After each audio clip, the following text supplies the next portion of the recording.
తెలుగు రాష్ట్రాల్లో తెలుగు ప్రజలే కాక ప్రపంచ దేశాలలో ఉండే భారతీయులందరూ కూడా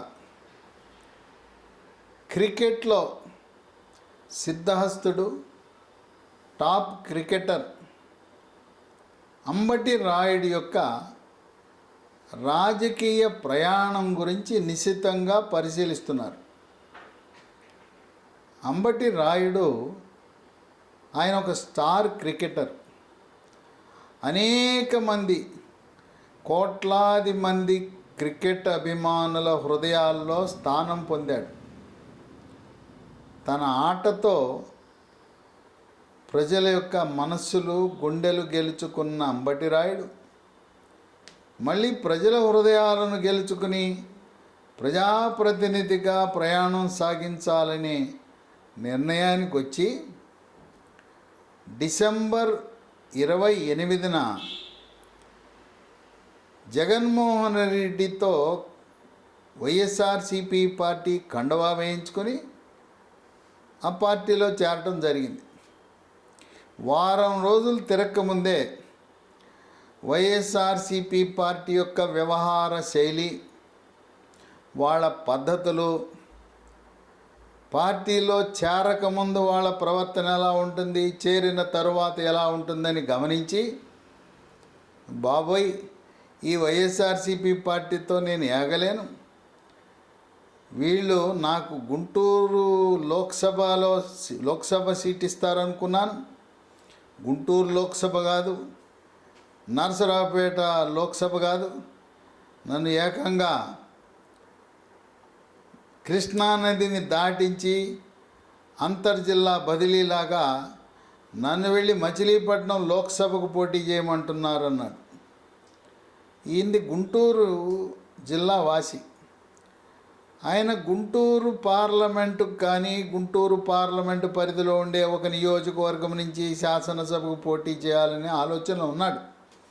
తన అభిమానులు, సహచరులు వాళ్ళందరితో కలిసి అనేకమైన విద్యా సంస్థలు, స్కూళ్ళు, సామాజిక కార్యక్రమాలు, క్రీడలను ప్రోత్సహించే కార్యక్రమాలు, టోర్నమెంట్ల దగ్గరికి వెళ్ళి వీక్షించడం, ఇలాంటి కార్యక్రమాలు చేసిన అంబటి రాయుడికి వారం రోజుల్లోనే వైఎస్ఆర్సీపీ పార్టీ రుచి తెలిసి ఇంకా నేను దీంట్లో కొనసాగలేనని చెప్పి వైఎస్ఆర్సీపీ పార్టీకి రాజీనామా చేశాడు.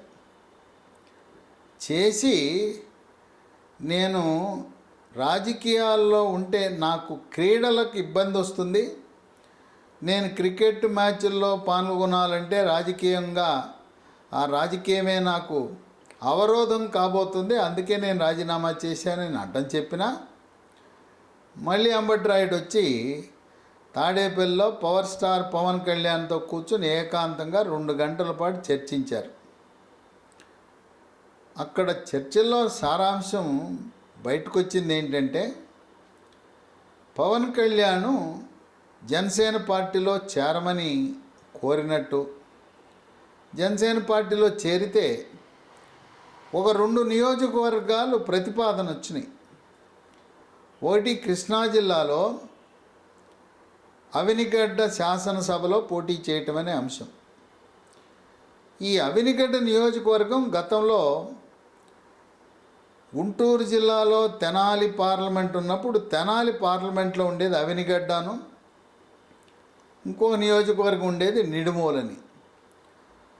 అక్కడ ఆ తెనాలి పార్లమెంట్లో 5 అసెంబ్లీలు గుంటూరు జిల్లాకు చెందినవి, అవినిగడ్డ, నిడుమోలు 2 కృష్ణా జిల్లాకు చెందిన 7 అసెంబ్లీల్లో ఆ తెనాలి పార్లమెంట్ ఉండేది. ఆ విధంగా అవినిగడ్డ నియోజకవర్గం గుంటూరు జిల్లా అవినాభావ సంబంధం ఉంది. మధ్యలో ఏరే అడ్డం, కృష్ణా నదే అడ్డం. బ్రిడ్జి దాటితే రేపల్లె నియోజకవర్గం గుంటూరు జిల్లా, అప్పట్లో తెనాలి పార్లమెంట్ నియోజకవర్గంలో ఉండేది. కనుక అవినిగడ్డ నియోజకవర్గం వాళ్ళకి గుంటూరు జిల్లాతో అవినాభావ సంబంధం ఉంది. అక్కడుండే ఆ బ్రిడ్జిని పులిగడ్డ పెనుమూడి వారధి అంటారు. ఆ పులిగడ్డ పెనుమూడి వారధి కూడా చంద్రబాబు నాయుడు యొక్క పట్టుదలతోనే కృష్ణా గుంటూరు జిల్లాల మధ్య ఆ వారధి, ఆ బ్రిడ్జ్ అనేది ఏర్పడిందనేది ఇరు జిల్లాల ప్రజలకు కూడా తెలుసు. అవినిగడ్డ నియోజకవర్గంలో కాపు సామాజిక వర్గం వారు అత్యధికంగా ఉంటారు. ఏ పార్టీ అయినా, అది కాంగ్రెస్ అయినా తెలుగుదేశం అయినా, కాపు సామాజిక వర్గం వారే గెలుస్తారు. గతంలో సింహాద్రి సత్యనారాయణ ఆయన ఆ నియోజకవర్గానికి ప్రాతినిధ్యం వహించారు తెలుగుదేశం పార్టీ తరపున. తదుపరి తెలుగుదేశం పార్టీ తరపున అంబటి బ్రాహ్మణయ్య, ఆయన తెలుగుదేశం పార్టీ. ఇక కాంగ్రెస్ పార్టీ తరపున మండలి వెంకట కృష్ణారావు, ఆయన తర్వాత ఆయన కుమారుడు మండలి బుద్ధప్రసాద్. ఆ మండలి కుటుంబం చేతిలోనే ఈ నియోజకవర్గం ఎక్కువగా కాంగ్రెస్ ప్రజాప్రతినిధులుగా గెలవటం జరిగింది. పైగా అవినిగడ్డలో గెలిచిన వాళ్ళ సెంటిమెంట్ ఏంటంటే, అవినిగడ్డ గెలుపు, అవినిగడ్డలో గెలిస్తే రాష్ట్రంలో ప్రభుత్వం ఏర్పడుతుంది, ప్రభుత్వం ఏర్పడితే అవినిగడ్డ నుంచి పదవి గ్యారంటీ, మంత్రి పదవి గ్యారంటీ. ఎందుకంటే కాంగ్రెస్లో గెలిచిన మండలి వెంకట కృష్ణారావు ఆయన ఉన్నంతకాలం మంత్రి, ఆయన కుమారుడు బుద్ధప్రసాద్ గెలిచినంతకాలం మంత్రి. మొన్న కూడా 2014లో తెలుగుదేశం పార్టీ తరపున గెలిస్తే డిప్యూటీ స్పీకర్ అయ్యాడు, అది కూడా క్యాబినెట్ హోదానే. అట్లాగే తెలుగుదేశం పార్టీ తరపున గెలిచిన సింహాద్రి సత్యనారాయణ, ఆయనకు కూడా మంత్రివర్గంలో స్థానం లభించింది. ఇక అవినిగడ్డలో ప్రస్తుతం వైఎస్ఆర్సిపి పార్టీ తరపు నుండే సింహాద్రి రమేష్ అంత బలమైన నాయకుడు కాదు. తెలుగుదేశం పార్టీ తరపున ప్రస్తుతం మండలి బుద్ధప్రసాద్ ఉన్నా, ఆయన ఒకవేళ అంబటి రాయుడు వెళ్ళి పోటీ చేస్తాను జనసేన అంటే ఆయన సహకరించే వ్యక్తి, సభ్యత గల వ్యక్తి. చంద్రబాబు నాయుడు మండలి బుద్ధప్రసాద్కి ప్రభుత్వం అధికారంలోకి వస్తే ఆయనకి ఎమ్మెల్సీ, రాజ్యసభ ఇలాంటివి గౌరవప్రదమైన నామినేటెడ్ పదవులు ఇవ్వటం తథ్యం. లేదా కాపు కార్పొరేషన్, కాపు జాతికి సేవ చేసే అవకాశం ఉన్న ఆంధ్రప్రదేశ్ కాపు కార్పొరేషన్ చైర్మన్ లాంటిది గతంలో కొత్తపల్లి సుబ్బారాయుడు, ఆయన నర్సాపురం నుంచి మాజీ మంత్రి, అది నిర్వహించాడు. కనుక మండలి బుద్ధప్రసాద్కి సముచిత స్థానం ఎల్లవేళలా ఉంటుంది. ఆయన ఎమ్మెల్యేగా గెలవకపోయినా దానికంటే గౌరవప్రదమైన పదవిని ఆయనకి ఇస్తారు. ఆ విధంగా అంబటి రాయుడికి అవినిగడ్డలో జనసేన పార్టీ తరపున గెలవటం అనేది నల్లేరుపై నడక. ఇంకొక నియోజకవర్గం గుంటూరులో కూడా పరిశీలిస్తున్నారు, పొన్నూరులో తెలుగుదేశం పార్టీ తరపున బలమైన నాయకుడు పొన్నూరులో ధూళిపాళ నరేంద్ర చౌదరి ఉన్నాడు, నరేంద్ర కుమార్. ఆయన తండ్రి కూడా చౌదరి గారు, ఆయన రెవెన్యూ మంత్రిగా కూడా పనిచేశారు. పొన్నూరు అంటే తెలుగుదేశం పార్టీకి కంచుకోట. అక్కడ వైఎస్ఆర్సిపి పార్టీ చాలా బలహీనంగా ఉంది. అందువల్ల చంద్రబాబు నాయుడు పొన్నూరు నియోజకవర్గాన్ని డిస్టర్బ్ చేయటానికి, మార్చడానికి ఇష్టపడడు. ఇప్పటికే ఉమ్మడి కృష్ణా జిల్లాలో 3 అసెంబ్లీ సీట్లకు జనసేన కన్నేసింది. అవినిగడ్డ పక్కన ఉండే పెడన, అట్లాగే విజయవాడ వెస్ట్కి అయితే అభ్యర్థిని కూడా ఖరారు చేశారు. పోతిన మహేష్ని ఎప్పటి నుంచో ఆయనే అభ్యర్థి అని కూడా ఖరారు చేయడం జరిగింది. అందువల్ల జనసేన ఎంపిక చేసిన కోటా సీటు అవినిగడ్డ. కాపు సామాజిక వర్గం ఉన్నారు.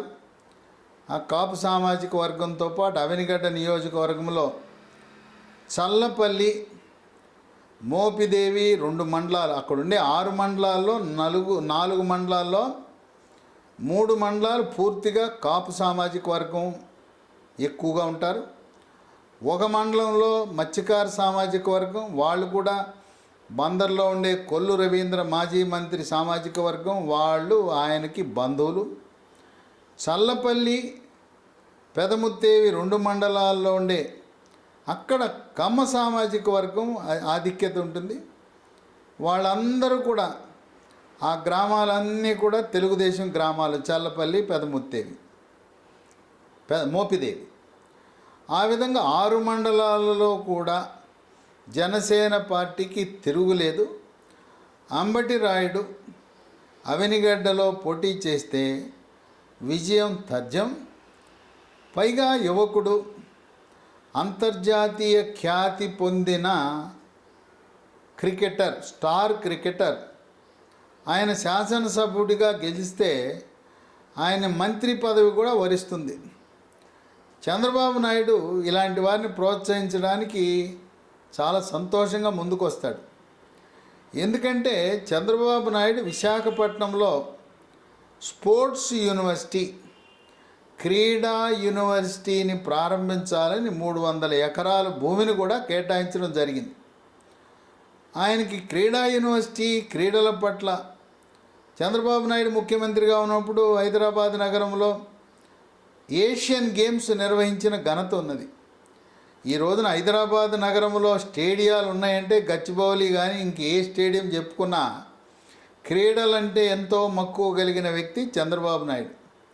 కనుక అంబటి రాయుడిని క్రీడలు, యువజన వ్యవహారాల శాఖ మంత్రిత్వ శాఖ వరించే అవకాశం ఉంది. ఆయన ఆధ్వర్యంలో ఈ స్పోర్ట్స్ యూనివర్సిటీ, క్రీడా యూనివర్సిటీ విశాఖపట్నం రూపుదిద్దుకోవటం, ఏ విధంగా హైదరాబాద్ నగరంలో అంతర్జాతీయ ప్రమాణాలతో రేపు ఒకవేళ భారతదేశం ఒలింపిక్స్ను నిర్వహించిన ఆంధ్రప్రదేశ్ రాష్ట్రంలో కొన్ని క్రీడలను అంతర్జాతీయ ప్రమాణంలో నిర్వహించడానికి కావలసిన మౌలిక సదుపాయాలు ఏర్పాటు చేయటానికి అంబటి రాయుడు లాంటి క్రీడాకారుడు ఒక మంత్రివర్గంలో మంత్రిగా ఉండటం, క్రీడా రంగానికి అదొక గౌరవంగా భావించడం. పైగా ఈ రోజున ఎన్నికలు జరుగుతుంటే, ఎలక్షన్ జరుగుతుంటే అందరూ క్రికెట్ చూస్తారు, ఓటుకి వెళ్ళరు. అంటే మక్కువ, మోజు ఎంత క్రికెట్పై ఉందో మనకు అర్థమవుతుంది. అందువల్ల అంబటి రాయుడిని ప్రోత్సహించి రాజకీయాల్లో మంత్రిగా పెడితే ఆయన ఉండటం వల్ల జనసేన, తెలుగుదేశం పార్టీ కూటమికి ఈ రోజున ఉన్నపళంగా గ్రాఫ్ పెరగటం, దాదాపు ప్రతి నియోజకవర్గంలో ఆయన వల్ల రాని ఓట్లు ఒక 3-4% ఓట్లు అధికంగా వచ్చే అవకాశం కనపడుతుంది.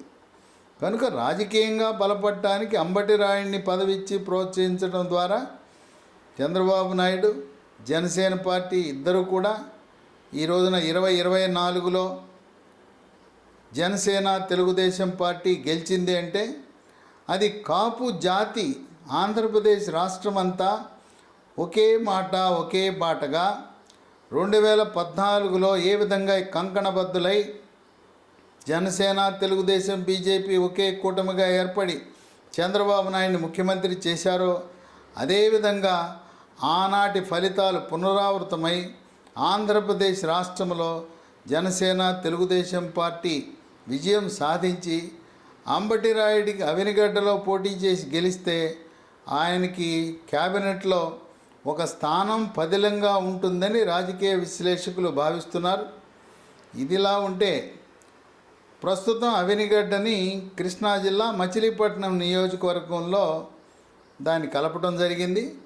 ఇక గుంటూరులో ఉండే తెనాలి 2009లో అది నియోజకవర్గ పునర్విభజనలో ఆ తెనాలి పార్లమెంట్ని రద్దు చేయటం జరిగింది.